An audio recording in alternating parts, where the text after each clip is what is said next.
Idol, paano mo nga ba malalaman na ang babae ay lalabasan na?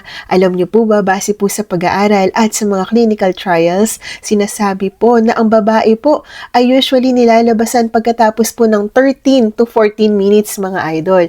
At alam niyo po ba, pagkatapos po niyan ay maaari po ulit labasan ng labasan ang mga kababaihan dahil ang mga kababaihan po ay mabilis po yang makiliti, idol. Mabilis po yan makiliti ni Manoy, idol. Kaya po ang babae, mabilis lang din po yan lalabasan, idol.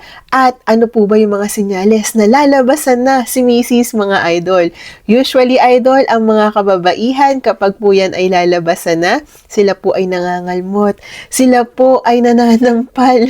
Sila po ay nananabunot.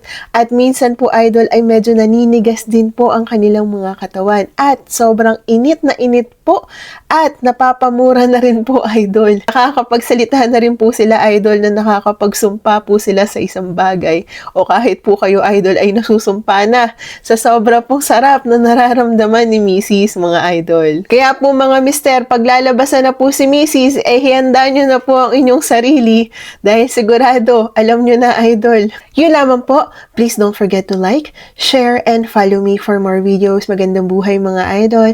Please stay happy, stay healthy, good vibes only. Happy Bembangan, happy Bakbakan, happy Lulu mga idol, happy Kifi mga idol. Yun lamang po, magandang buhay.